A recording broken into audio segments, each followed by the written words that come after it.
De volta com o CBN Pautas do Dia, ao vivo para o Pará, ao vivo para o Amapá. São 11 horas e 5 minutos. Rômulo Pinheiro já está com a gente, hein, Rômulo? Bom dia, tudo bem? Muito bom dia, meu caro Max Souza. E hoje pronto aqui para conversar sobre assuntos muito importantes para o nosso ouvinte, como sempre. Olá, Rômulo, bom dia. Seja bem-vindo à edição do CBN Pautas do Dia hoje, tudo bem? Bom dia, Lorena. Bom dia, o pessoal de Macapá. À disposição aqui, Lorena. Um abraço.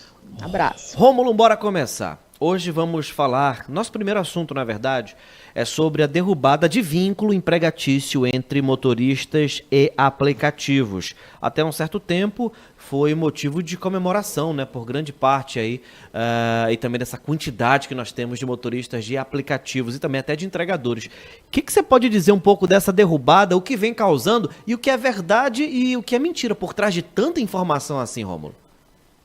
Pois é, Max, porque a gente sabe de algum tempo, se discute muito a questão da precarização do trabalho, dessa nova onda, desse novo mercado, em que as pessoas não têm aí essa vinculação de subordinação, de hierarquia, e estão mais livres para poder pegar outras atividades. Então, a princípio, tudo é muito, no papel, pelo menos, ideologicamente, tudo é muito agradável porque se permite que um trabalhador ele possa ter vários vínculos, assim, não vínculos oficiais, mas vínculos de serviço, sem que isso o determine subordinado a determinada empresa. Em tese, poderia trabalhar e fazer seu horário, poderia ter uma renda talvez maior. Então, no mundo ideal, essas novas correntes de trabalho, essas novas formas das relações de trabalho são muito boas.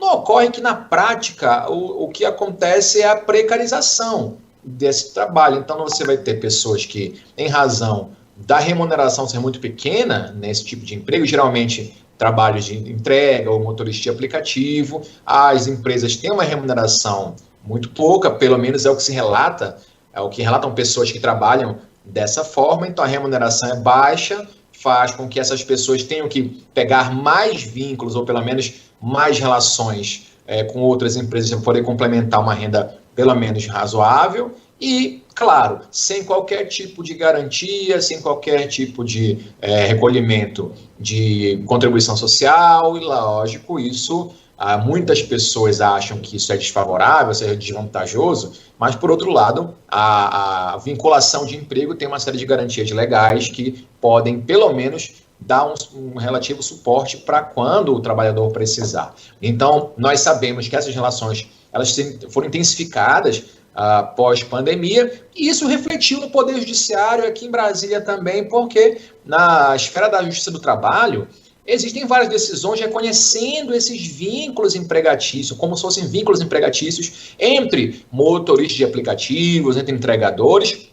E, claro, a natureza do serviço, inicialmente, Max e Lorena, a natureza do serviço, em tese, era para ser aberta, ou seja, não haver esse vínculo, exatamente para facilitar. Mas o que as pessoas precisam compreender, e aqui a visão desse que vos fala, é que há um contexto social forte. A ideia é muito boa, mas, em razão da remuneração ser muito pequena, precarizam-se as relações de emprego. E a Justiça do Trabalho tem, pelo menos em várias decisões anteriores, tem reconhecido esse vínculo como uma forma de garantir que o trabalhador não esteja desprotegido. E aí, essa precarização do trabalho, o pessoal chama de pejotização do trabalho, contrata-se, e é muito comum hoje em dia, Max e Lorena, contratar uma pessoa e ela ter vinculação como pessoa jurídica, ou seja, ela presta um serviço para aquele tomador de serviço, para aquele empregador, aliás, e essa, na prática, em muitos casos, o empregador trata como se fosse empregado mesmo, mas na hora de pagar, paga como pessoa jurídica, como se não houvesse essa relação ou necessidade de pagar encargos sociais. Então, é muito comum que essas pessoas batam a porta da Justiça do Trabalho, por exemplo, e questionem isso. Olha, eu trabalhava como pessoa jurídica, mas aí existia uma relação de subordinação, eu era obrigado a bater ponto, e tudo configura uma relação de emprego. Mas um outro ponto, que é o que se trata aqui da decisão do Supremo Tribunal Federal, são situações desses de motoristas de aplicativo, entregadores que não têm esse horário fixo, de fato, não tem relação de subordinação, né? Eles fazem os horários deles, eles vão quando querem, é uma flexibilização nesse sentido, e mesmo nesses casos, a Justiça do Trabalho tem reconhecido esse vínculo por outros fatores, né, por vários outros fatores, e no Supremo Tribunal Federal se firmou uma tese de que não há esse vínculo em razão da natureza do trabalho.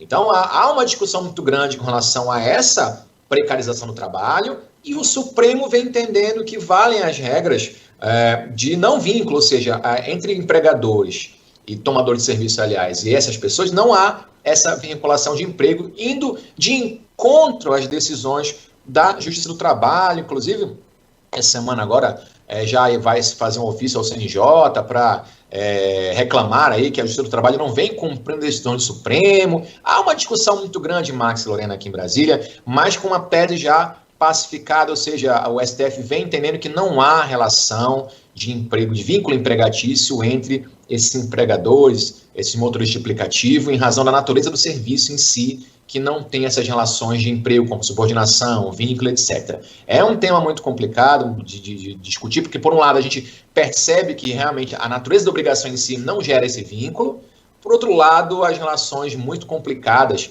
e precárias dos trabalhadores cada vez vai mais intensificando. Eles trabalham sem qualquer tipo de garantia, sem qualquer equipamento de proteção para quem trabalha com moto, entregador, né? Geralmente tem acidente. Então, é uma situação muito complexa. Aqui em Brasília, a tese aqui no Supremo é que não há esse vínculo, fragilizando ao lado do trabalhador. Rômulo, então...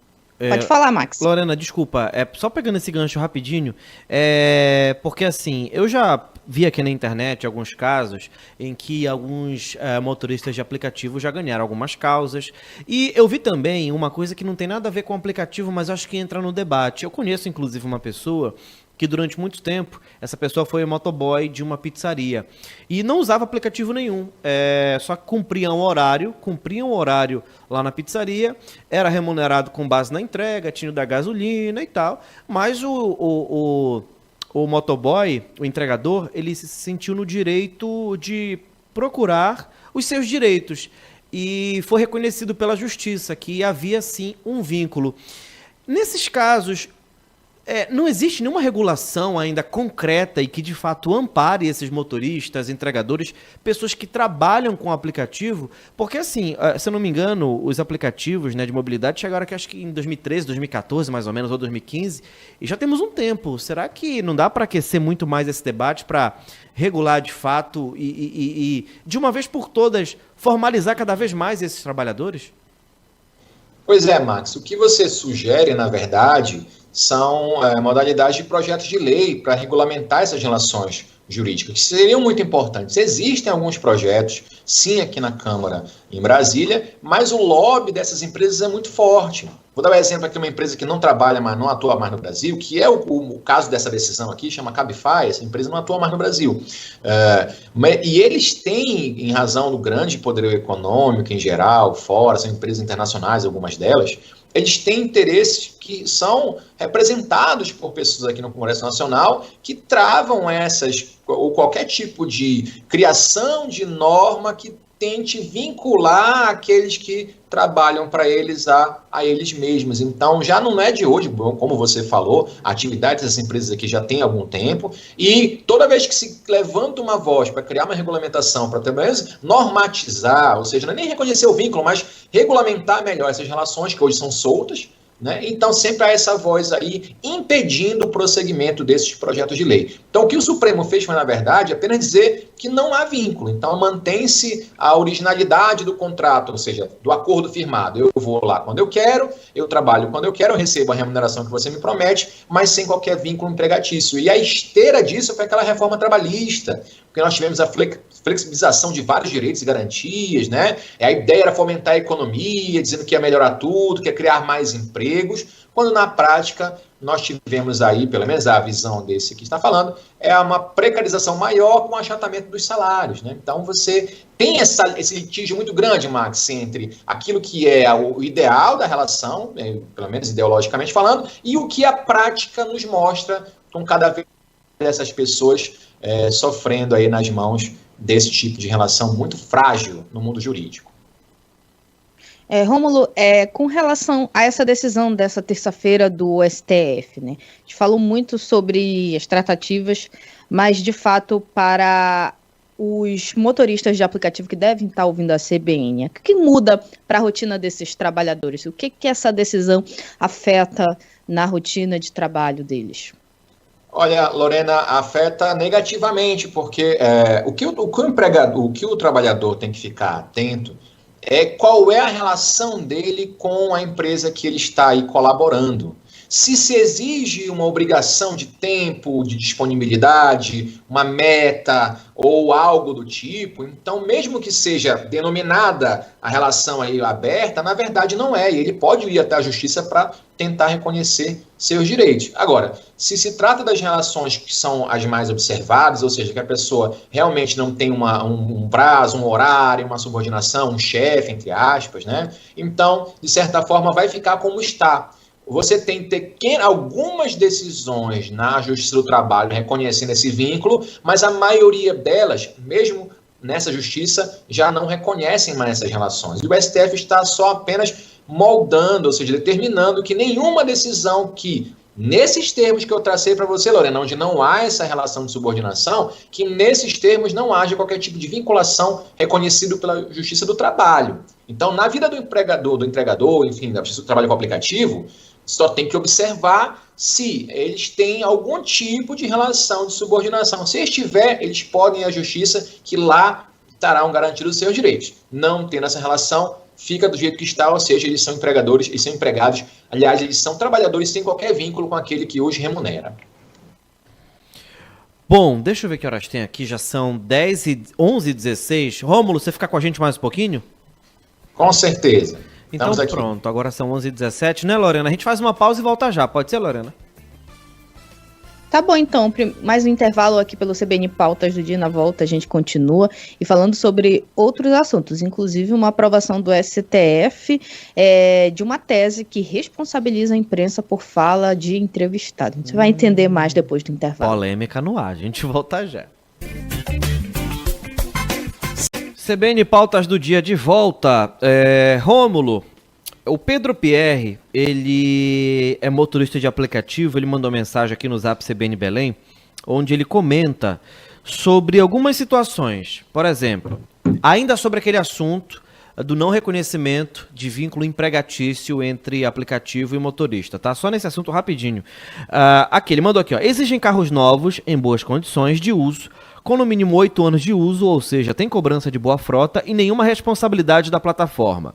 Com as despesas causadas pela depreciação do veículo e com desgaste do mesmo, impossibilitando a renovação de frota do carro particular. Então, assim, ele fala, o Pedro, que a plataforma exige muita coisa. Eu queria então que você comentasse, Rômulo, rapidinho, só para a gente finalizar, por conta dessa mensagem aqui do Pedro, que foi muito legal, sobre essas inúmeras exigências para o motorista conseguir rodar, conseguir trabalhar no aplicativo. Só para a gente finalizar o assunto.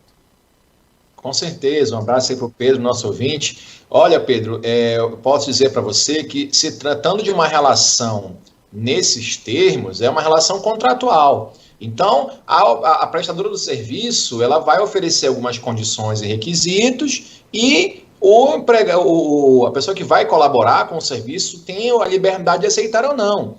E é claro que aqui fica uma questão que o Pedro tem muita razão, é que as exigências são muitas, porque a demanda por essa vaga também é grande. Há muitas pessoas numa situação que precisam trabalhar de alguma forma e acabam tendo que submeter a esses contratos que são, no direito, a gente chama de cláusulas leoninas, ou seja, abusivas mesmo. Então, aí que entra a questão também da precarização das relações entre essas empresas e as pessoas que trabalham para elas. Então, você vê que, nesse caso, ainda não há uma vinculação de emprego, de vínculo empregatício. Por quê? Porque as condições para trabalhar na minha empresa são essas, para trabalhar comigo, aliás, em parceria comigo, são essas, e aí você que está se candidatando tem a opção de aceitar ou não. Se há condição no contrato para dizer que eu tenho que cumprir hora, que eu tenho que atingir metas, algo do tipo, aí nós temos sim uma vinculação de emprego. Agora, pelo que o Pedro falou, que é mais comum acontecer, né?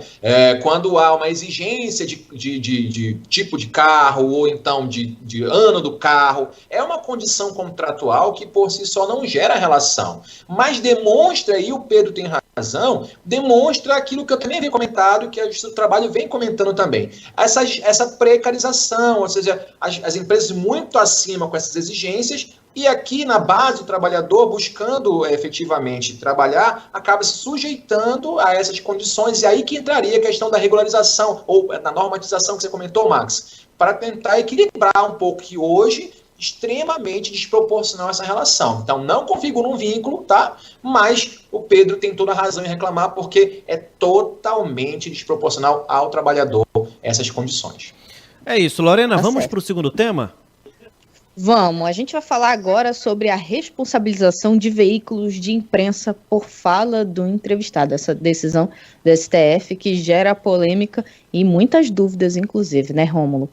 Pois é, Lorena, e do outro lado, o STF, aqui em Brasília, ele é um tribunal constitucional, então ele trabalha com variados temas que vão desde lá a Justiça do Trabalho até a questões de liberdade de imprensa, manifestações e responsabilidade civil. Nós vimos aí nos últimos anos, Lorena e Max, muitos veículos de imprensa, em tese até renomados, alguns renomados, divulgando informações claramente falsas e ou pelo menos duvidosas.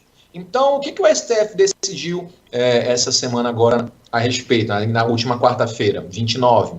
É que, em tese, a empresa jornalística, ou seja, a quem vai dar vazão à voz de alguém que foi entrevistado, ela passa a responder em conjunto pelo que disse o entrevistado. E antes que alguém vá dizer que isso é algo absurdo, que isso é inadequado, porque fere aí os princípios aí da liberdade de imprensa ou algo do tipo, o STF já fixou a tese de que essas empresas jornalísticas devem ser responsabilizadas desde que houvesse indício concreto dessa falsidade, ou seja, dessa vinculação falsa que a pessoa está propagando, né? E que esse veículo de comunicação deixou de verificar esses fatos, deixou de informar esses fatos. Então, você vê um exemplo aqui na CBN.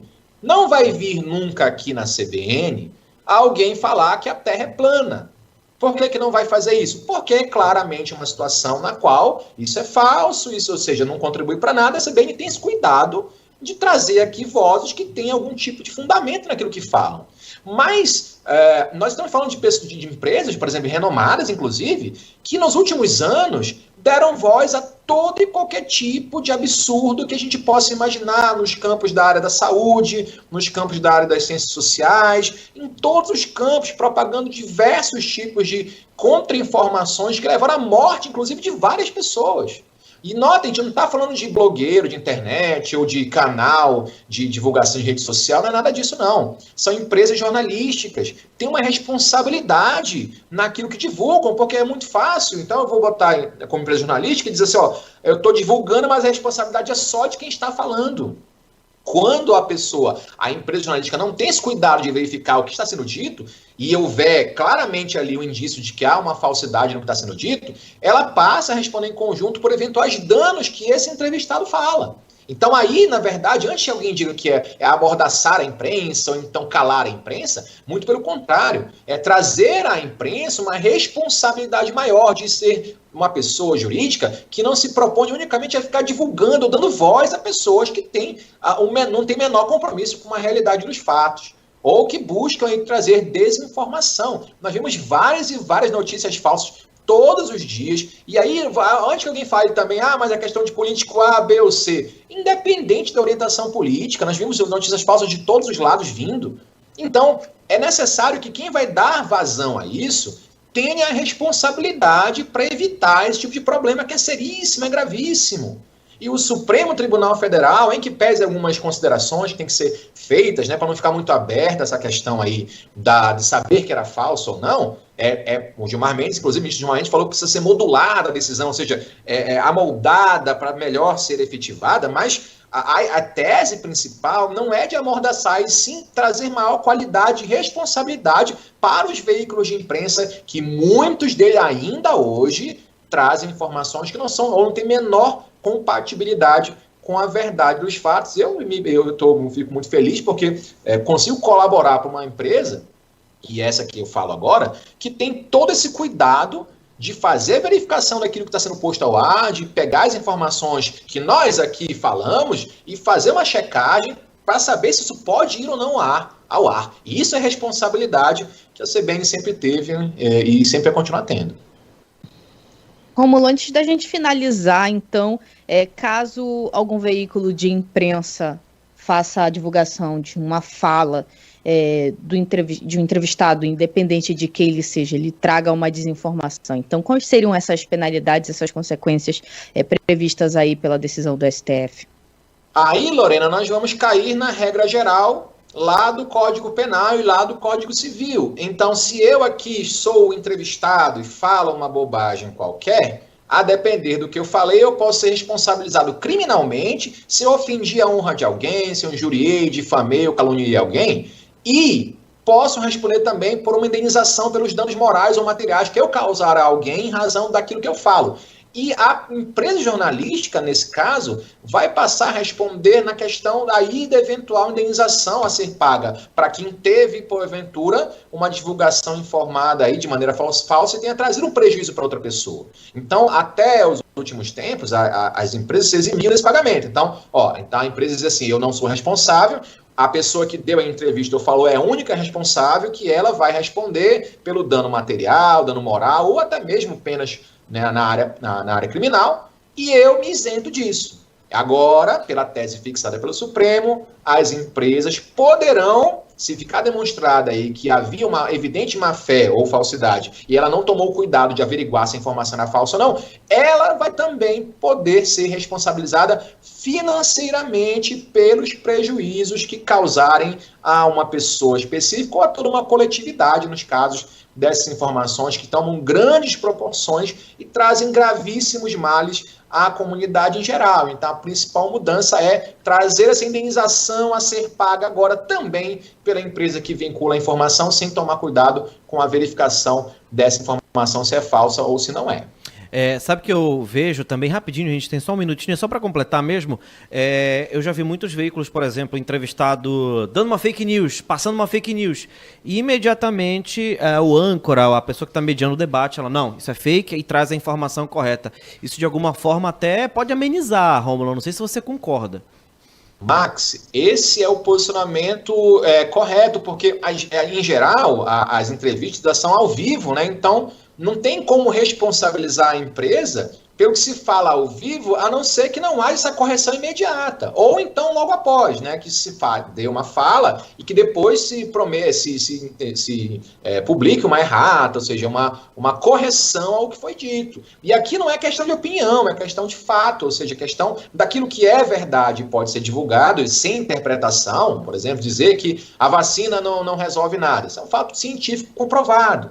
Então, se eu disser que vacina não resolve, eu tenho como um fato científico comprovado para poder ser desmentido ao vivo ou logo após. O importante é que a responsabilidade da empresa jornalística seja imediata ou logo após a veiculação falsa. Isso acaba afastando a responsabilidade dela por esse fato.